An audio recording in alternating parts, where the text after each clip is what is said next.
అనకాపల్లి జిల్లా బుచ్చాయిపేట మండలం వడ్డాది గ్రామంలో జూన్ మెమోరియల్ బాప్టిస్ట్ చర్చ్ 50వ వార్షికోత్సవం ఘనంగా నిర్వహించారు. ఈ కార్యక్రమానికి ముఖ్య అతిథిగా జిల్లా టీడీపీ అధ్యక్షులు బత్తుల తాతయ్య బాబు పాల్గొన్నారు. ఈ సందర్భంగా ఆయన మాట్లాడుతూ క్రైస్తవుల అభివృద్ధికి నా వంతు సహకారం అందిస్తానని తెలిపారు.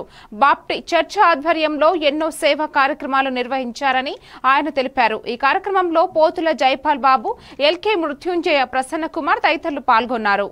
మసీదులు కానీ చర్చెస్ కానీ అందరూ కూడా నేను యాక్చువల్ గా ఎవరు ప్రార్థన చేసుకుంటారో వాళ్ళందరూ కూడా నేను ఇప్పుడు సహాయ సహకారాలు అందించాలని, అందులో ప్రత్యేకించి నేషనల్ ఇప్పుడు ఇదే కాదు, ఇక్కడ ఉన్నటువంటి ఆ రోజుల్లో యాక్చువల్ గా 50 సంవత్సరాల క్రితం స్కూల్స్ లేని టైంలో అప్పుడు ఎన్సీబీఎం అని చెప్పేసి ఆ రోజుల్లో స్కూల్ పెట్టించి ఫాదర్ గారు కూడా ఎన్నో సర్వీస్ చేసి ఇక్కడ మరి అప్పటి నుంచి కూడా ఇప్పటి వరకు కంప్లీట్ చేసి ఎన్నో కార్యక్రమాలు చేసినట్టు మమ్మల్ని కూడా భాగస్వామ్యం చేసినట్టు ప్రత్యేకించి వారి కుటుంబానికి కూడా నేను నమస్కారం తెలియజేసుకున్నాను. ఏంటంటే ఇన్ని విషయాల్లో చాలా విషయాల్లో కొన్ని అవతవకలు అంటే జనరల్ ఇబ్బందులు ప్రెసెస్ అయితే పడి ఉంటాయి.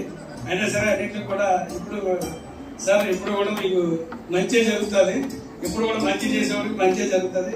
తప్పకుండా మీరు ఖచ్చితంగా మీరు చేసే ప్రోగ్రామ్ లో మా వంతు సహాయ సహకారం ఎప్పుడు కూడా అందిస్తామని చెప్పేసి ఏసీ కూడా నన్ను ఇందులో భాగస్వామ్యం చేసేందుకు ప్రత్యేకించి నేను కూడా అభినందనలు తెలియజేసుకుంటూ ఇప్పుడు చెప్పేటట్టుగా ఏదైతే ఉందో హౌసింగ్ విషయంలో ఆల్రెడీ టీపీఆర్ వర్క్ చేస్తున్నామండి. ఎవరికైతే హౌసెస్ లేవో వాళ్ళందరూ కూడా అర్హత ఉన్న వాళ్ళందరూ కూడా ఇవ్వడానికి ఇప్పుడు ఆల్రెడీ టీపీఆర్ తీసుకున్నాం. స్టేట్మెంట్ ప్రోగ్రామ్ జరుగుతుంది.